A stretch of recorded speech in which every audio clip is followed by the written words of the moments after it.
Bonjour à tous, je suis Émilie du blog Parents Voyageurs. Avec Floriane, nous vous donnons rendez-vous 2 fois par mois pour parler voyage en famille en compagnie d'invités aux parcours inspirants. Alors ne pensez plus à rien et laissez-vous porter. Bienvenue dans ce nouvel épisode. Bonjour les parents voyageurs, j'espère que vous allez bien. Alors cette semaine j'ai le plaisir de recevoir Clémence. Clémence nous partage son expatriation à Sao Paulo au Brésil, puis sa récente expatriation en Colombie.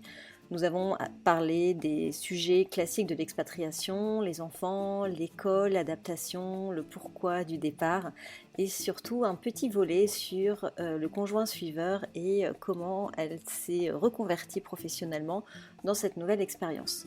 J'espère que cet épisode vous plaira. Je vous souhaite une belle écoute.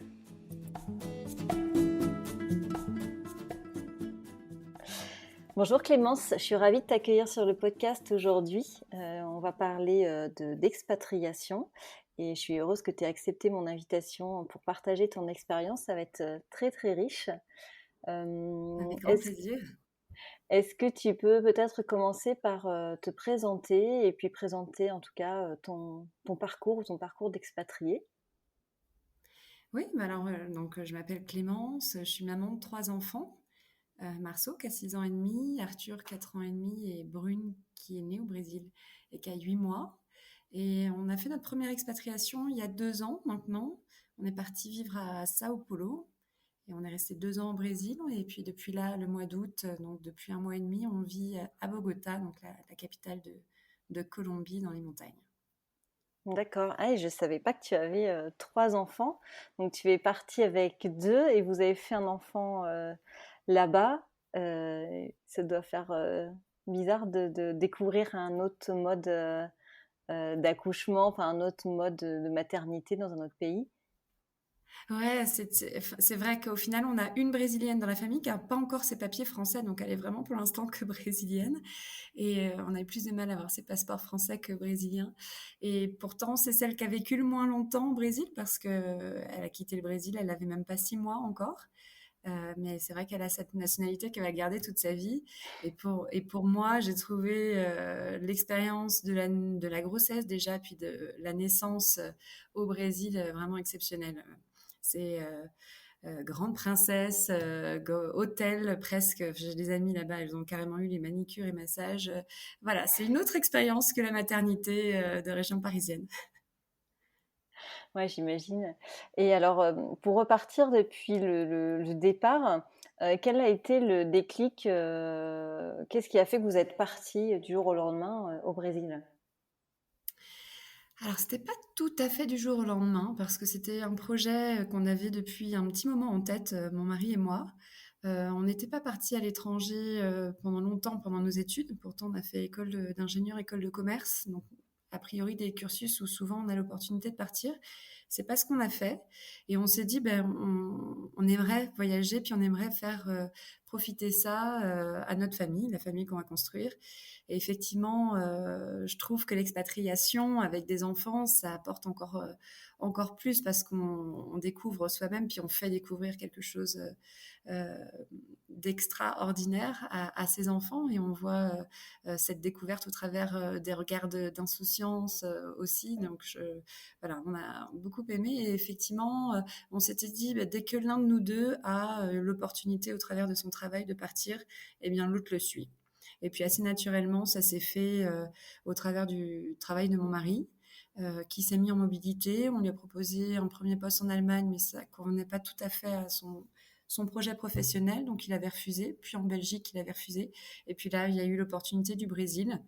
Et on s'est dit, allez, go, c'est le bon moment. Nos enfants avaient 4 ans et 2 ans. Et donc, c'est l'âge facile où ils peuvent s'adapter. Donc, c'était parfait. C'est quand même pas la porte à côté, le Brésil. Ça vous a pas fait peur de partir avec des jeunes enfants comme ça, aussi loin pour la première fois? Alors, on s'est dit, c'est pas l'Australie, parce que c'est vol direct, enfin direct de Paris, 11 heures de vol. Alors, c'est vrai que c'est beaucoup. Je me souviens de ma maman au début qui disait, oulala, là là, le Brésil, je sais pas si je vais pouvoir venir vous voir. Donc, c'est vrai que c'est loin, on revient pas pour un week-end. On est revenu 1 à 2 fois par an seulement. Mais en même temps, on savait que c'était une expatriation pour quelques années, donc voilà, nous, on ne se serait pas installé au Brésil définitivement, comme on a connu certains Français le faire d'ailleurs. Mais voilà, pour quelques années, ça nous a paru acceptable, cette distance. D'accord, oui, vous saviez que c'était pour juste un moment de votre vie, c'était pas une volonté de venir, enfin de s'expatrier sur du long cours en fait, c'était de vivre une expérience avec une date de retour. Exactement. Et je suis assez admirative de ceux qui arrivent dans un pays et qui se disent là, je pose mes valises et je ne reviens plus en France. Pour nous, nos attaches restent quand même en France. La famille est en France. Euh, on a des amis expatriés plus âgés qui ont fait des choix difficiles d'être éloignés de leurs enfants en études supérieures, etc. Nous, c'est vraiment, on a pour objectif de rentrer en France. Même, on s'est dit à peu près le collège de nos enfants. Bon, après, on ne sait pas ce que l'avenir nous réservera. Puis j'ai l'impression que plus on est parti depuis quelques années, plus le retour est difficile aussi. Donc voilà, on va se laisser porter par nos expériences. Mais effectivement, l'idée, c'est quand même de revenir en France à terme. D'accord.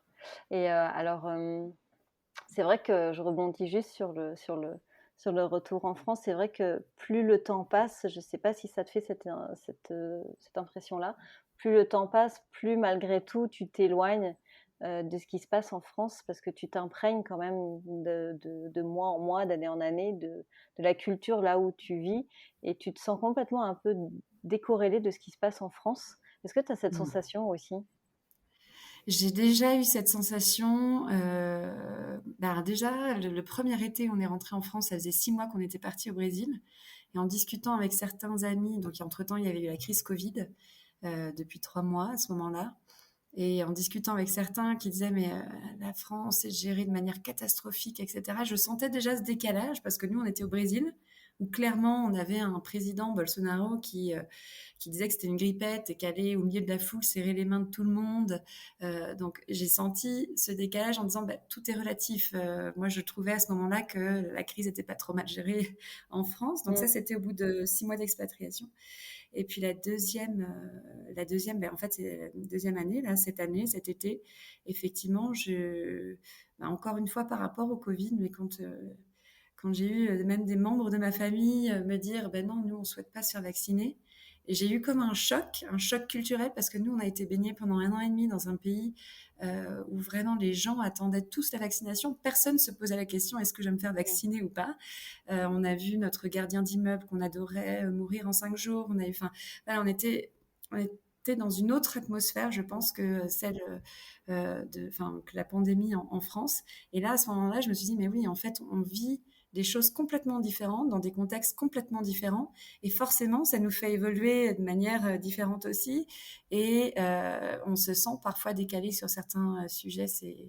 Enfin, voilà, je l'ai Mm, ressenti. Et pourtant, on a vraiment euh, une famille unie qu'on appelle souvent, des amis aussi avec qui on garde contact beaucoup. Donc, on fait tout aussi pour avoir le décalage le plus petit qui soit.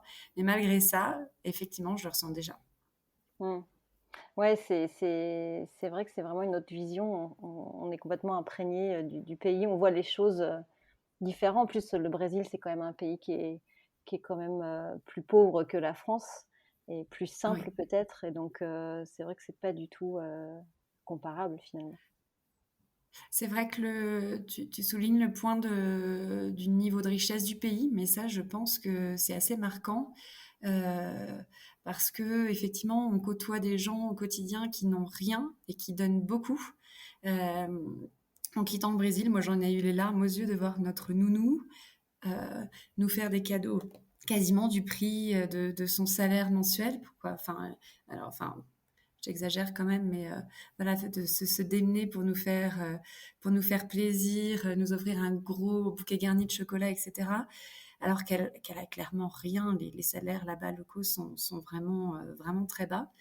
Il y a vraiment une grosse différence entre, je grossis le trait, mais les blancs riches et puis les Brésiliens colorés, très pauvres, avec même des castes, hein. Enfin, tous les immeubles ont 2 ascenseurs, hein, l'ascenseur social et l'ascenseur de service.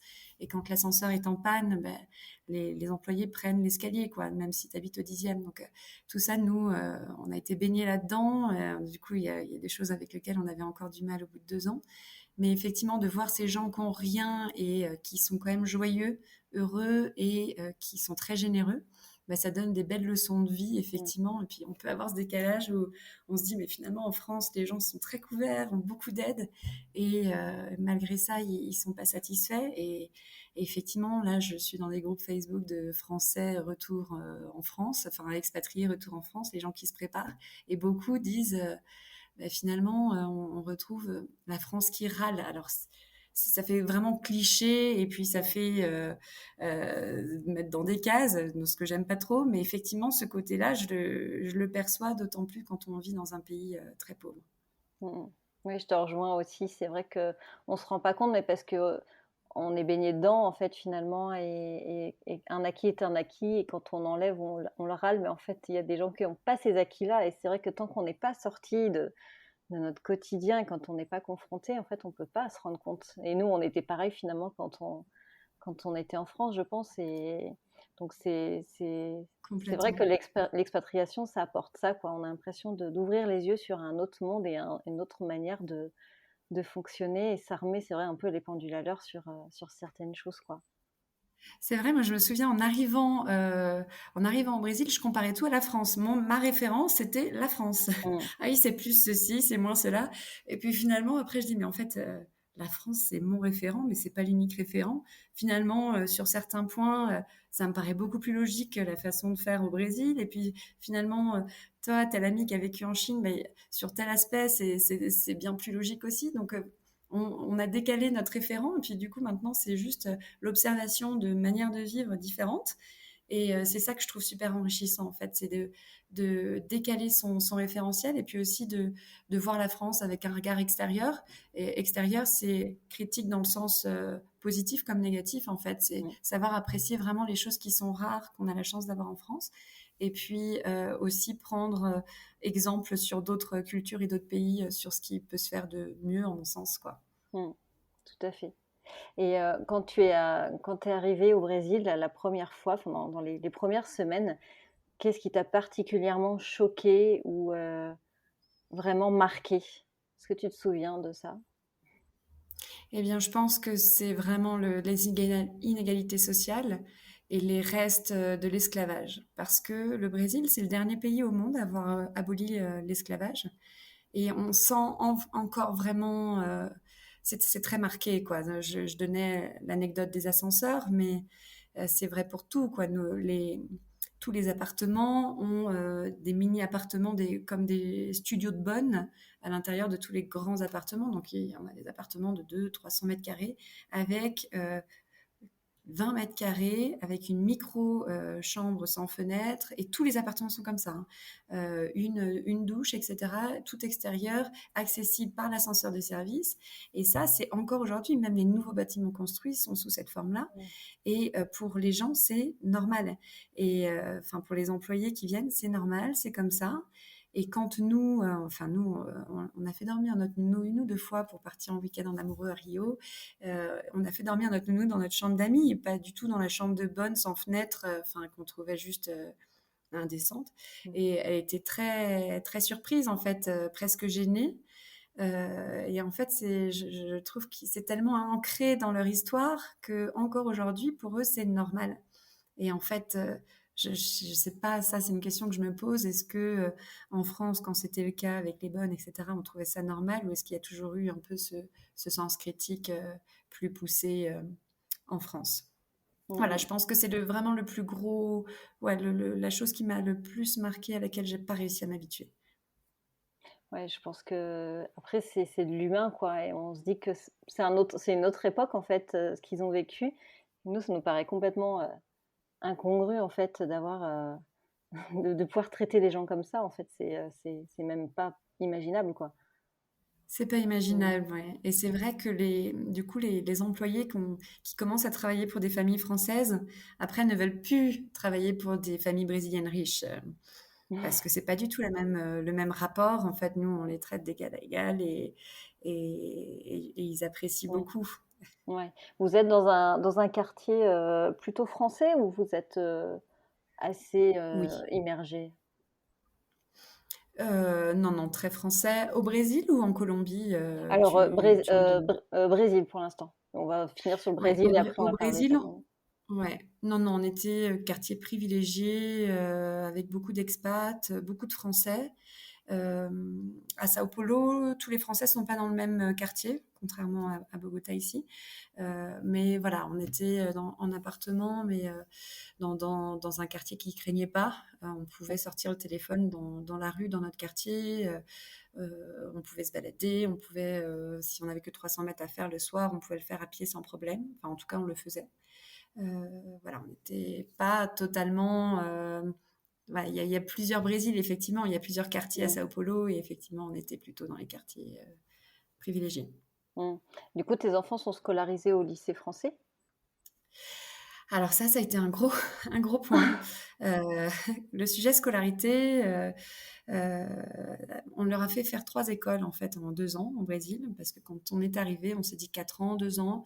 Notre résidence est collée à une petite école un peu Montessori, etc. Vraiment collée. Bon, ben on va les mettre là. Ça va leur faire apprendre le portugais. Donc on les a mis là ben, on est arrivé en août et puis on a fini l'année scolaire parce que là-bas l'année est de janvier à décembre. Et puis après, en janvier, on s'est dit, bon, quand même, là, c'est la grande section. Grande section, ça serait bien qu'ils apprennent à lire en français, donc on va les mettre au lycée français. Puis en fait, ils ont fait 3 semaines au lycée français, puis après, il y a eu la pandémie, parce que Ah l'école oui, a ça. commencé le février, pandémie, et ils ont fait tout à distance. Et en fait, toutes les écoles après brésiliennes rouvraient, sauf le lycée français. Et petite section, grande section, faire que de la téléclasse, ça n'arrimait à rien. On devenait tous fous à la maison. Du coup, on les a mis au lycée, on les a mis dans une autre école brésilienne. Et là, ça a été le meilleur choix qu'on a pu faire parce que les enfants étaient heureux. Ils ont appris le portugais, mais enfin, notre fils aîné, 6 ans, les gens croyaient qu'il était brésilien. Il a appris super vite. Il nous reprenait avec un accent parfait, un peu agaçant. Et là, voilà, ils ont adoré leur école brésilienne. C'est dans 2 écoles différentes, mais tous les deux ont vraiment beaucoup aimé. Et ça, ouais, ça a été un très bon choix de notre part, qui Ah, nous a c'est aidés super. pour cette expatriation-là aussi, d'ailleurs, cette D'accord. expérience. Alors du coup, vous avez vécu du coup 2 ans au Brésil et là, bim, nouvelle opportunité, départ pour la Colombie. Ouais, c'est C'est ça. ça? Je revois. Alors, on avait signé pour 3 ans. Enfin, mon mari avait signé pour 3 ans. Puis finalement, son boss, qui était expat français aussi, devait partir juillet 2022 aussi. Donc, c'était pas bien qu'ils quittent leur fonction en même temps. Donc, on lui avait dit, est-ce que tu préfères partir avant ou après? On a dit, bon, on veut refaire une expatriation derrière. On va plutôt partir avant. Mais on pensait plutôt fin d'année Noël, là. Et puis finalement, en juin, je revois mon mari à la machine à café. Enfin, il travaillait de la maison hein, pendant 1 an et demi. Puis il se prend un café à 10 heures. Je savais, c'est étonnant. Jamais il sortait de son bureau. Qu'est-ce qui se passe? Et là, il est grand sourire. Il me dit, voilà, j'ai une proposition. Proposition pour la Colombie en septembre. J'ai waouh. Alors moi, au fond de moi, j'espérais l'Amérique du Nord pour pouvoir apprendre l'anglais. Mais je me dis, bon, Colombie, waouh. Et puis là, il me dit, bon, septembre, sachant qu'on avait prévu rentrer en France 6 semaines. Je mais en fait, 6 semaines, tac, tac, tac. Mais en fait, dans 3 semaines, on quitte définitivement le Brésil. Et on est parti en 3 semaines, on a tout quitté, les amis, le container, les écoles, enfin la totale. Et ça a été hyper, hyper rapide. Donc voilà, c'est peut-être. Donc on était à la fois dans l'excitation du nouveau projet et à la fois hyper triste de quitter le Brésil parce qu'on a adoré cette expatriation. Et voilà. Et il faut être flexible, en fait. C'est ce que j'apprends quand on est expatrié. C'est peut-être c'est être flexible et puis accepter de ne pas tout maîtriser, ni le timing, ni la destination. On a notre choix Ouais. à dire, hein, on a accepté, on a fait le choix d'accepter, mais effectivement, on ne maîtrise pas tout. Ouais, après, il faut vraiment se laisser porter et lâcher prise, sinon 3 semaines, mais c'est court, quoi. Du coup, vous avez dit au Ouais. revoir à vos amis, ça a dû vous déchirer le cœur de les quitter comme ça, presque du jour au lendemain. Ouais, on s'est vraiment fait des amis, je pense qu'on gardera, à vie, et effectivement de partir si vite, même pour les enfants, hein. Notre fils aîné, il avait un copain brésilien et une copine française, presque des alter ego, et de les faire se séparer, on se dit: «Mais on fait des choix quand même, qui impliquent beaucoup de choses, pour eux», mais bon, voilà, c'est des choix pas faciles à faire, mais c'est des choix qu'on regrette pas pour autant. Ouais, du coup, comment ils ont réagi les enfants entre le fait déjà de venir de France au Brésil et après de Brésil Colombie, ils sont dans quel état d'esprit là? Parce que du coup, ça fait beaucoup de changements pour eux. Ouais, c'est beaucoup de changements pour eux parce qu'ils en sont là à leur 4e école en 2 ans, en 2 ans, 2 mois, avec 2 pays différents. Mais honnêtement, ils s'adaptent super vite. Je me souviens en arrivant au Brésil, notre fils aîné, 4 ans, qui parlait beaucoup, très bavard, pendant 3 mois, n'a pas dit un mot à l'école. Donc on commençait un peu à s'inquiéter. J'ai dit, mais vous avez dit qu'ils apprenaient vite la langue et tout, qu'est-ce qui se passe? Et en fait, au bout de 3 mois et demi, quand il a commencé à parler, ben, en fait, quand il s'est lancé, c'est qu'il parlait déjà bien. Il parlait déjà très bien, même portugais. Donc voilà, il s'adapte vite. Je dirais qu'il y a les premiers mois où ils sont un peu frustrés de ne pas pouvoir bien exprimer ce qu'ils veulent. Là, ils viennent de commencer dans une école colombienne et effectivement, je sens que ils lâchent un peu la tension quand ils rentrent de l'école le soir. Mais c'est normal. Après, je les trouve équilibrés, ils dorment bien, ils ont le sourire, ils sont contents. Tant qu'ils sont avec leurs parents et qu'ils ont des copains, tout va bien, je pense. Après, c'est vrai qu'ils commencent un peu plus à parler de la France, en tout cas notre fils aîné, des choses qui lui manquent en France. Ouais, il se rend compte là que ça y est, il a passé un cap où il se rend compte qu'il est loin et que ce qu'il vit au quotidien, c'est pas ce qu'un enfant français vivrait au quotidien en France, en fait. Exactement, 6 ans, alors que le deuxième qui a 4 ans et demi nous parle pas de la France. Il se rend pas compte du temps, ou enfin, en tout cas, il nous en parle moins. À 6 ans, effectivement, Mmh. surtout qu'on a passé 6 semaines en France, on a vu beaucoup la famille, ils ont bien profité, et voilà, le retour, C'est drôle que du coup tu parles de ça parce qu'on remarque la même chose ici. ouais, ouais, bah, ouais, 6-7 ans, enfin 6 ans et demi, 7 ans, c'est la même phase. Et effectivement, sur ce côté-là, parfois, on peut, en tant que parent, culpabiliser de Mmh. les éloigner de la famille parce que notre dernière, elle est née 2 mois après son cousin. Et effectivement, bah, son cousin, il voit beaucoup plus les grands-parents, les oncles, les tantes. Elle nous on dit que les gens ne la voient pas forcément grandir et que c'est une relation qui sera forcément différente. Et puis, je me souviens une fois, j'avais dit, bon, ben, on se rattrapera à Noël, voilà, parce qu'avec le Covid, les gens n'ont pas pu venir voir notre petite qui était née. Et on se rattrapera cet été. Voilà, j'avais dit ça. Puis on m'a dit, ben non, en fait, on rattrapera pas le temps. Ta fille a 1 mois, 2 mois, Mmh. 3 mois, 4 mois, on l'aura jamais vue, mais on va bien en profiter. Et c'est vrai que c'était un peu dur à entendre, mais c'est vrai, c'est ça, c'est la réalité en fait. Mmh. C'est des temps de qualité, mais c'est pas la même relation qu'on peut avoir avec de la famille quand on est Mmh. sur place. Mmh. Ouais, c'est vrai que on part, on laisse vraiment, un gros bagage en fait derrière nous parce que oui, on découvre un autre pays, mais c'est vrai que les liens, familiaux, c'est compliqué. Enfin, surtout les liens, on va dire intergénérationnels en fait, petits-enfants, grands-parents. C'est vrai que c'est pas facile, c'est pas facile à distance. Du coup, ça faisait partie d'une de mes questions, pour savoir comment tu faisais justement pour gérer cette distance et comment tu essayais de garder le lien autrement, en dehors de vos voyages en fait, en France? Alors, le téléphone, c'est vrai que moi, j'appelle plus souvent, je raconte plus souvent quand les enfants sont à l'école. J'en profite pour avoir le temps de discuter avec la famille.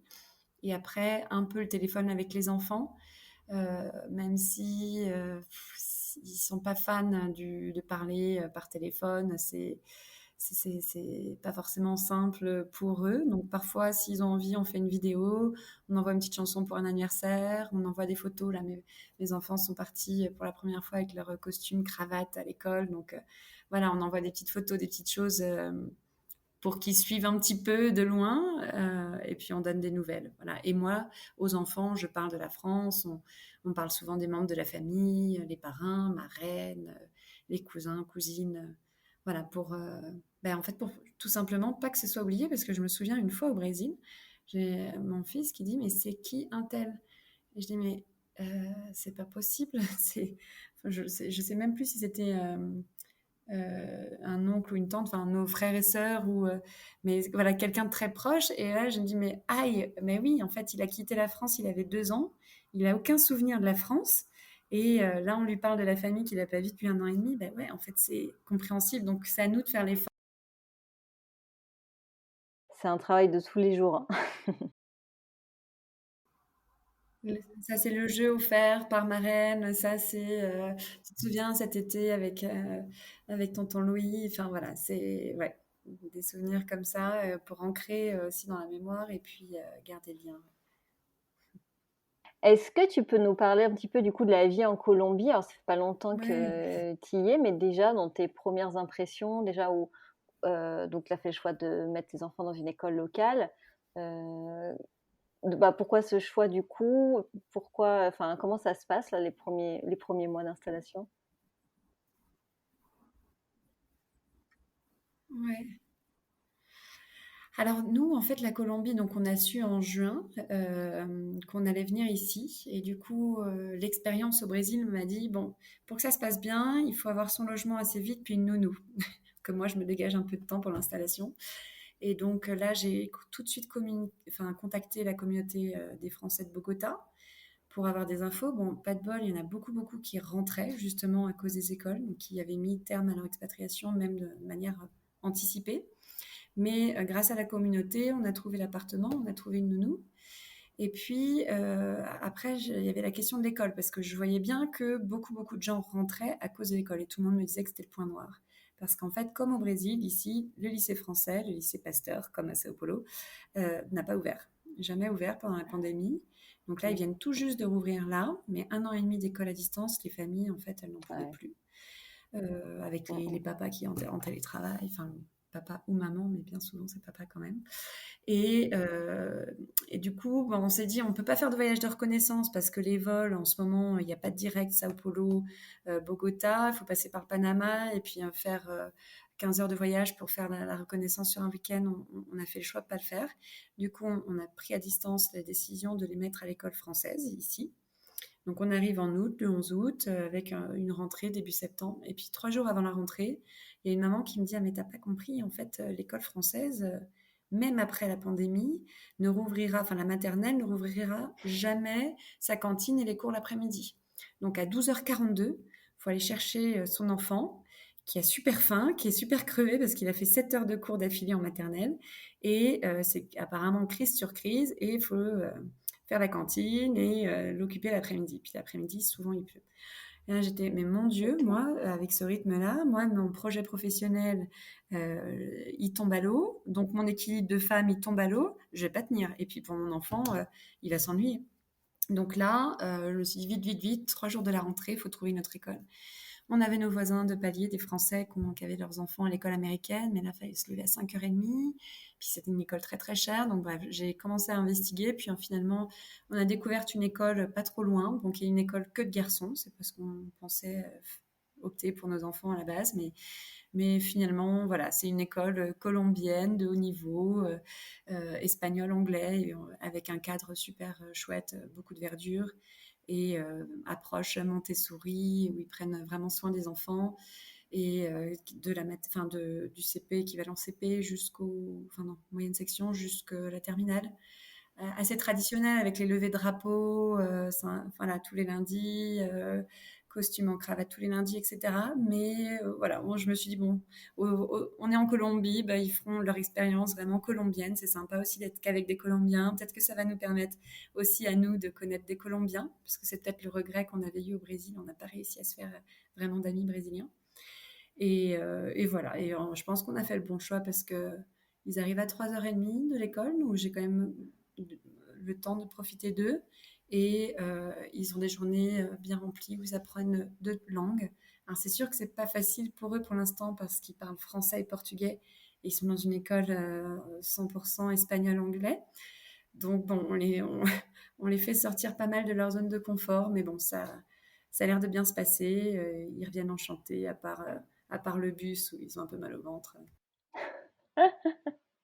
Ouais, c'est vrai que c'est un sacré changement, mais finalement, au niveau des langues, ils sont vraiment bluffants, je trouve. C'est vrai, parfois je me dis, on leur fait vivre des trucs que nous-mêmes, on serait pas capable de vivre.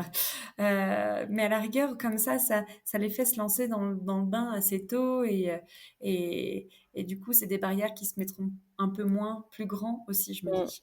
Ouais, je pense, hein, c'est sûr que ça va développer leur capacité d'adaptation et puis, ils ont les capacités, je pense, de s'adapter, et finalement, je pense que c'est même si c'est difficile peut-être au départ, c'est vraiment leur donner aussi un cadre, parce que finalement rester à la maison, avec toi pour c'est difficile de s'épanouir, nous on peut pas leur apporter, l'éducation, apporter tout ça donc aller à l'école, ça reste quand même ou dans un lieu, d'apprentissage, enfin, à école ou garderie ou quoi que ce soit, mais un lieu où ils peuvent, du coup découvrir l'autre, se plonger dans la culture, c'est quand même beaucoup plus riche, en fait, pour eux, je pense. J'adhère à Mmh, 100%. Tu vois, moi, j'aime bien leur demander le soir, dites-moi un truc que vous avez appris à l'école mmh, aujourd'hui. Et hier, il y en a un des deux qui me dit, bah, j'ai appris à partager. Parce qu'il y en a un qui avait oublié son goûter, donc j'ai partagé le mien. Et typiquement, c'est le genre de choses que on ne pourrait pas faire en étant en téléclasse mmh, et en étant à l'école à la maison. mmh. On va Ouais, se puis clos, quoi. et puis toi, tu as beau dire: «Partage avec ton frère ou ta sœur», ça rentre par là, ça ressort par là et en fait, ils ont pas la vraie conscience à l'extérieur du mot du partage que là, le fait de voir son copain, sans goûter ou bah, en fait, c'est là où tout prend de l'ampleur finalement. C'est là où tu te dis, toi, ce que tu Ouais. lui inculques, en fait, ça ressort. Tu vois? C'est sa propre initiative, ouais. Mmh, Et puis c'est vrai, en t'entendant parler, tu vois, je me dis, c'est comme eux, ils sont nouveaux, qui doivent se faire des copains, donc ils sont dans l'attente d'intégration des autres. Eh ben c'est par cette prise de conscience-là aussi qu'ils vont faire aussi peut-être plus d'efforts envers les autres. mmh, Comme nous, quand on était en France, jamais on a intégré des étrangers. Enfin, moi, j'ai jamais bu un verre ou accueilli des expats en France. Alors que maintenant que je sais ce que c'est d'être expat, de pas connaître la langue, d'arriver dans un truc où on connaît rien, ben, je me dis finalement quand je rentrerai en région parisienne, ben, j'essaierai de faire des actions pour accueillir aussi les étrangers de France. c'est une bonne initiative, je pense qu'il sera bien utile, je pense. Ayant vécu ça, c'est vrai que tu es bien placé pour pouvoir après, savoir un peu ce dont ils ont besoin et c'est une super idée, en tout cas.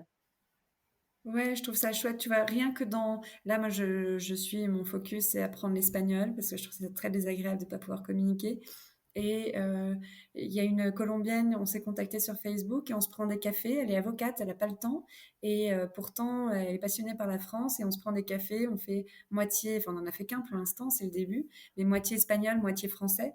Et ça, je trouve ça génial. Et je me dis, par exemple, c'est quelque chose que je pourrais faire. Déjà, si je voudrais garder mon niveau de portugais ou d'espagnol, ben, accueillir des Brésiliens, des Colombiens ou des hispanophones Mmh, autour de café comme ça, c'est pas grand-chose. Et en tout cas, moi, française, ça fait que je me sens accueillie par les Colombiens mmh, ici grâce à son action.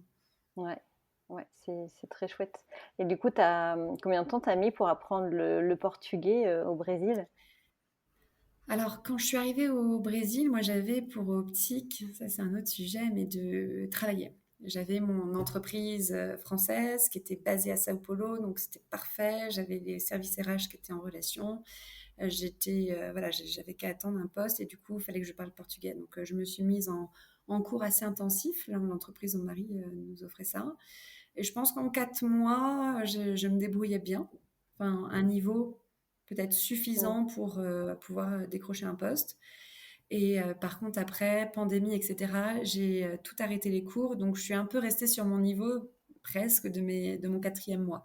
mmh, Euh, donc, c'est pas niveau bilingue, hein, parce que moi, je m'étais dit, oh, bah, 2, 3 ans d'expat, on revient, on est bilingue.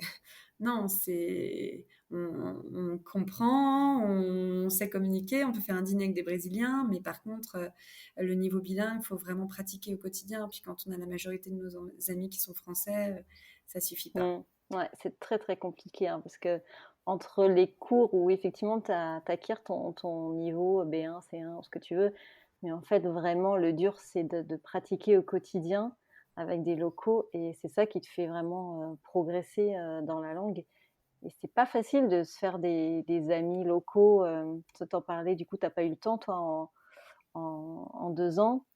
Je vois, nous, en Espagne, ça a mis aussi du temps pour avoir des gens de confiance. Enfin, parler avec les mamans à la sortie de l'école, 5 minutes, ça va, mais vraiment faire Oui, des amitiés un petit peu plus profondes où tu fais des restaurants, où tu vas boire des verres. Ça c'est prend ça. du temps, quoi. Et Ça prend du temps, surtout quand tu es dans un pays où les relations sociales sont complètement différentes, quoi. Au Brésil, enfin nous, les Français, quand on commence à sympathiser, on va boire un verre, puis après on fait un dîner. Au Brésil, ça se fait pas. Ils vont dire, on va se faire un café, ils le font jamais. Et puis les dîners, ils font pas du tout. Ça se fait pas. Donc effectivement, qu'est-ce que tu fais pour créer plus le lien? C'est difficile. Et finalement, moi, la seule relation, j'avais une seule amie brésilienne. Mais en fait, c'est une Brésilienne qui m'a abordée dans le vestiaire de la piscine parce qu'elle m'a entendu parler français à mes garçons et qu'elle adorait la France, qu'elle a vécu 6 mois à Aix et que son mari avait fait Centrale Inter. Donc en fait, voilà, les Brésiliens avec qui si on avait des amis brésiliens aussi, mais qui étaient en couple avec des Français. Voilà, des couples mixtes. mm, Euh, voilà. Donc en fait, c'est des Brésiliens qui ont voyagé ou qui connaissent un peu la France, mais sinon les Brésiliens, on n'a mm. pas réussi. Ouais, il faut du temps, quoi. Et c'est vrai qu'en plus, avec le Covid, ça n'a pas aidé. Mais c'est vrai que souvent, les Espagnols que tu rencontres, c'est des gens qui ont eu un premier rapport avec la France, en fait. Soit qu'on voyageait, soit qu'on fait des études, soit effectivement des couples mixtes. C'est très drôle, on retrouve aussi ces T'as remarqué la similitudes même ici. chose? Ouais. C'est mon objectif en Colombie, tu vois, réussir à se faire des amis colombiens. Et ça, ouais, et après, il faut apprendre la langue. Donc là, Oui, tu as repris des cours ou donc c'est ça. j'ai Là, c'est aussi ma des questions sur priorité. ton projet pro, mais Oui, c'est ma priorité du moment. Là, je prends 3 cours par semaine, plus les cafés avec cette Colombienne, Catalina, pour pratiquer. Donc, oui. ouais, donc ça suit son cours. Et du coup, tu penses que avoir des amis colombiens, c'est plus facile que d'avoir des amis brésiliens? Comment tu le sens à ce niveau-là pour le moment? Honnêtement, pour l'instant, je ne saurais pas dire. Euh, Dans l'immeuble, il y a une Colombienne très sympa qui est amie avec nos voisins. Euh, En fait, je pense que la différence, elle n'est pas colombien, brésilien, elle est plutôt moi j'ai gagné du temps parce que j'ai connu 2 ans au Brésil où j'ai constaté que c'est difficile de se faire des amis locaux. Donc là, je m'y prends un peu différemment. Euh, Mm, Typiquement, ces cafés, là, au bout d'un mois où on est là, j'en étais pas à ce niveau-là quand on est arrivé au Brésil. Donc là, ça me fait gagner du temps. Donc je me dis, en gagnant du temps, peut-être que on va réussir avec un peu d'effort. Puis là, mon mari, il a aucun collègue français. Il est vraiment dans son équipe, il n'y a que des hispanophones. Donc ça va du Mexique, du Uruguay ou de la Colombie et d'Argentine. Et du coup, voilà, je me dis aussi par son travail, par les amis d'amis, voilà, on devrait réussir, ou par l'école aussi. Bon, là, les enfants vont à oui. l'école en bus, donc j'ai pas trop de lien avec les autres parents. Mais quand il y aura des événements et tout, je me dis que ça peut être un bon vecteur pour faire des rencontres. Mm. Ouais, c'est vrai que l'école, c'est quand même le premier point d'entrée pour avoir les premières connaissances et apprendre un petit peu ouais, ce qui se passe, les coutumes. Ben C'est ouais. vraiment le point d'entrée, quoi. D'ailleurs, Donc, ça me fait penser que j'ai ça, pas encore intégré le groupe WhatsApp de l'école, mais il doit forcément y en avoir. Donc, faudrait que j'investigue pour intégrer ça. la base, c'est le groupe WhatsApp. Ouais. Ah oui, tout se fait par WhatsApp ici. Je sais pas si c'est comme en Espagne, mais nous, Ah ouais, le c'est une rendez-vous avec horreur. ton médecin, la commande d'un canapé, tout est par WhatsApp. Je sais pas comment ils font. Ici aussi. Bon, pas le médecin, mais c'est 100 notifications par jour. Tout passe par WhatsApp, c'est une catastrophe. Ouais, ce qu'il y a du On se bon retrouve et du moins débordé. bon. Ouais, carrément. Euh, du coup, je voulais parler un peu de toi, du coup, ton orientation professionnelle. Tu en as un petit peu abordé tout à l'heure. Est-ce que tu peux nous dire, en fait, comment tu t'as géré en fait, cette expatriation? Parce que tu as suivi ton mari. Comment tu as pu t'épanouir professionnellement? Comment tu as retrouvé un projet professionnel qui était adapté à ta nouvelle vie? Ouais, alors ça, c'est le gros sujet, je pense, pour le succès d'une expatriation. Euh, Moi, quand j'ai démissionné pour suivre mon conjoint, au début, je pensais donc travailler au Brésil. Puis finalement, assez vite, je me suis dit, mais ce serait quand même très dommage de reprendre un job à temps complet avec peu de vacances et puis un salaire local qui est vraiment bas. J'aurais l'impression de passer à côté de mon expatriation. Mais en même temps, ne pas du tout travailler, m'occuper que de mes enfants, je le sentais pas non plus, ça me correspondait pas. Mm. Et donc, en fait, moi, j'ai saisi l'opportunité d'avoir ces temps et aussi l'accompagnement financier de l'entreprise de mon mari pour faire une formation au coaching. Donc, j'ai fait 2 ans, 1 an et demi de formation à l'école de coaching, une école québécoise, donc 100% à distance, mais francophone. C'était le bon fuseau, une super école. Et du coup, voilà, j'avais mon rythme de la formation. Là, je suis en cours de certification. Et du coup, c'était mon projet à moi. Je pratiquais en parallèle. De toute façon, pour être certifié, il faut avoir de la pratique. Donc, je développais mon bouche à oreille pour pratiquer. Et puis, coup de bol, depuis octobre 2020, il y a la coach qui m'avait accompagnée pour m'aider à me lancer, qui, quand elle a su que je me formais pour être coach en développement personnel, m'a dit, mais est-ce que tu veux pas intégrer mon équipe? Donc, elle, c'est la fondatrice de Coaching de carrière qui accompagne les mamans en reconversion. Mm. Donc, vraiment dédié un programme de 6 mois, 100% dédié à ça. Et ça l'arrangeait que je sois basée en Amérique latine parce que je pouvais faire les coachings du soir, tous les coachings collectifs. Et puis accompagner en individuel celles qui travaillaient et qui étaient dispo que le soir. Et donc, parfait, rêvé. Donc, j'avais ma formation, fin de ma formation en parallèle le travail. Et c'était mon équilibre parfait et je me trouvais vraiment très, très chanceuse. Et il s'avère que quand on a quitté le Brésil, donc là en juin, donc j'ai terminé ma formation, la totalité, et en même temps, cet été, la fondatrice de Coaching Carrière m'a annoncé qu'elle vendait. Elle arrêtait son activité. Donc là, voilà, c'est nouveau départ. Je suis formée, j'ai pratiqué et voilà, je suis en attente de savoir si je vais retravailler en freelance pour le nouveau repreneur ou si je me mets en partenariat pour une autre structure. Je suis en train de démarcher aussi les structures locales ici, la Chambre de commerce et d'industrie. Et puis aussi, sinon, c'est l'occasion de développer vraiment mon activité à titre personnel, parce que j'ai créé ma structure, j'ai créé mon site. Après, il faut voir comment je me fais connaître. Mais voilà, donc ça, c'est le point qui est encore en train de se construire. Effectivement, le changement de pays a aussi fait un peu ralentir mon projet, mais parce que je me suis beaucoup consacrée à l'installation et aux enfants. Mm. Et là, maintenant, depuis 10 jours qu'ils sont à l'école, ben, je me remets à fond là-dedans, à contacter pas mal de monde pour pouvoir pratiquer. Et c'est vrai que c'est quelque chose qui me correspond vraiment. Donc, je pense que j'aurais pas forcément osé le faire en France. D'ailleurs, j'avais eu 2 ans avant de partir au Brésil, je m'étais posé la question, puis j'avais pas osé le faire.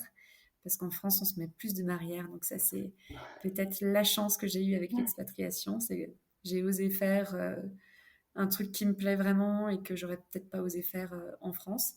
Maintenant, voilà, il faut. Enfin, ce qui me manque aujourd'hui, c'est vraiment un revenu pour plus être dépendante financièrement parce que ça, c'est assez lourd quand même. Voilà, ici, mon mari, bon, gagne très bien sa vie. Puis dès que je dépense un truc, il a un SMS qui dit combien j'ai dépensé ou j'ai dépensé. Et ça, pour moi, c'est pas possible.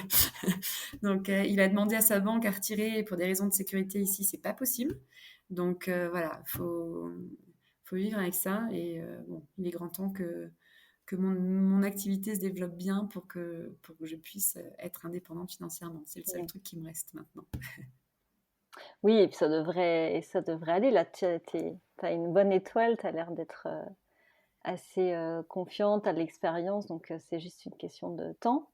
Voilà, faut un peu de patience et puis aussi de persévérance parce qu'on n'a rien sans rien. Mm. Donc là, c'est mes réflexions du moment, mais je suis pas fan des réseaux sociaux, mais en même temps, on me dit que si on veut vraiment se développer en tant que coach, les réseaux sociaux, c'est indispensable d'y aller. Donc, il faut que je vois, il faut que je me pose pour voir effectivement comment je me positionne, comment je me fais connaître, tout en restant moi-même, parce que ça serait dommage Mm. d'être coach en développement personnel et puis de faire des choses qui me correspondent pas vraiment.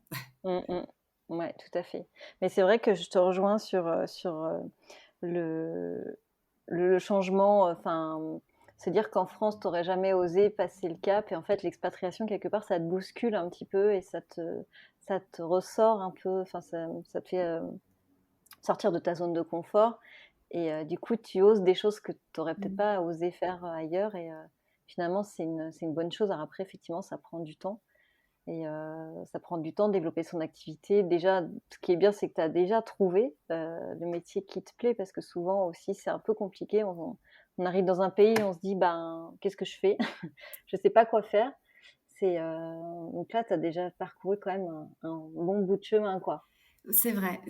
Et tu vois, Mm. ça m'a tellement animée que j'ai décidé d'appeler ma société Concrétise, vraiment pour aider les gens à concrétiser leurs envies de changement. Et je me rends compte qu'en fait, il y a beaucoup, beaucoup de gens qui regrettent de ne pas avoir osé se lancer, de ne pas avoir fait des trucs qu'ils aiment vraiment.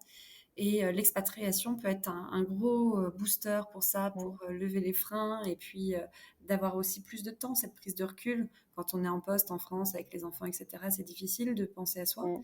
Là, ben, voilà, l'expatriation fait prendre du recul et puis on peut un peu plus réfléchir sur soi, Mm. sur ses projets. Et c'est l'occasion de se reconnecter avec soi. Donc, et effectivement, le créneau des conjoints d'expat, pour moi, le coaching peut beaucoup aider aussi pour ça, Mm. justement.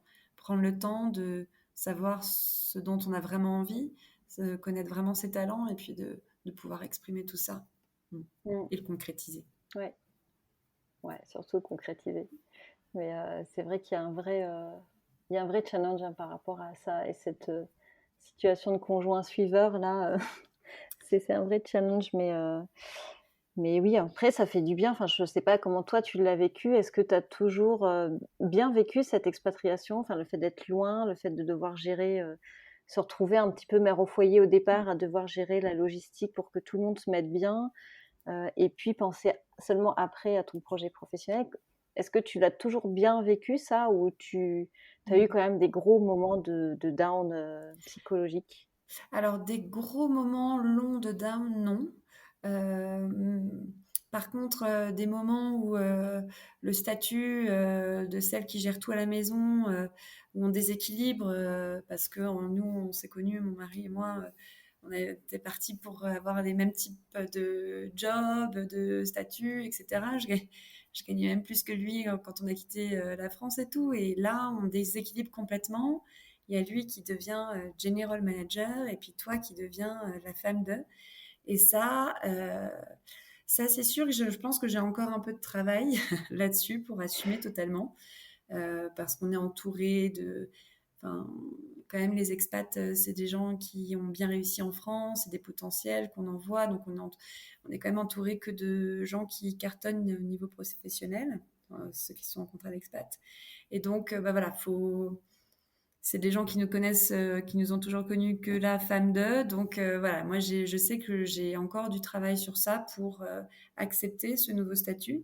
Et d'où mon envie vraiment de développer et de pouvoir vivre de mon activité pour dire, ben voilà, ça y est, j'ai concrétisé. Et puis j'ai fait le bon choix parce que je me sens bien. Et en plus, c'est rémunérateur. Alors je demande pas des milliers de cents, mais juste un minimum pour pouvoir me dire, bon ben c'est un job, quoi, parce qu'on fait un job quand même pour Mm. gagner sa vie. Et c'est pas Mm, juste un mm, mm. passe-temps. Mm. Oui, c'est ça. C'est parce que du coup, il y a aussi souvent les femmes d'expatriés qui sont bénévoles parce qu'elles veulent s'occuper, mais qui en soi cherchent pas un job rémunérateur, c'est juste une occupation. Et c'est vrai que j'ai l'impression que nous, notre génération, on cherche enfin, on cherche pas ça, on cherche vraiment une indépendance financière, même si elle est très petite.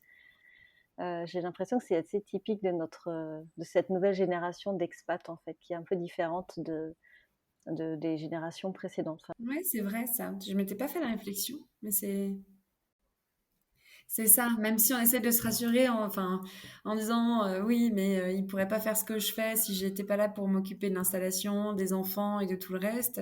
Ce qui est vrai, mais en soi, on a quand même, enfin, en tout cas, moi, j'ai quand même besoin de plus et de m'accomplir professionnellement aussi. Euh, voilà, pour être vraiment dans la réalisation de soi complète, quoi.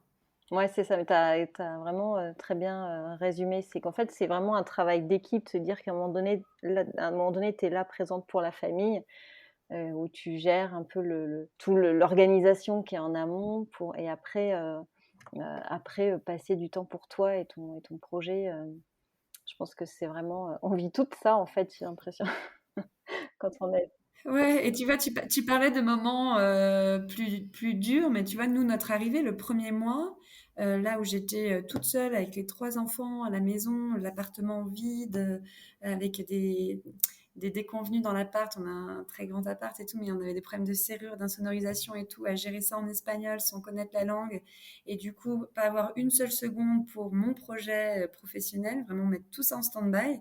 Et ça, moi, je le vivais pas bien. Moi, j'ai commencé vraiment à apprécier, enfin, à me mettre dans l'expatriation à partir du moment où on avait notre container et que les enfants étaient à l'école, ouais. quoi.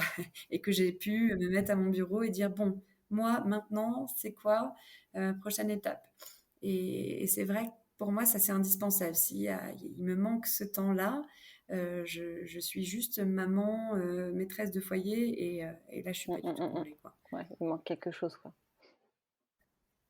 Pour Mm. clôturer notre discussion, est-ce que tu aurais, un conseil à partager, à toutes les personnes qui, souhaiteraient passer le cap de l'expatriation et qui n'osent pas ou qui ont peur ou qui ont ce projet-là dans un coin de tête, qui se disent que c'est pour les autres et que c'est pas pour soi?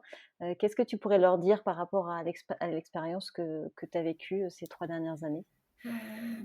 Peut-être que spontanément, quand je t'entends poser la question, je me dis contacter des gens qui ont été expatriés, discuter, échanger avec ces gens-là et poser toutes les questions, même les petites, les plus grosses de fond, etc. Et puis, c'est en discutant, en échangeant qu'on va s'imprégner de ce que c'est réellement de vivre.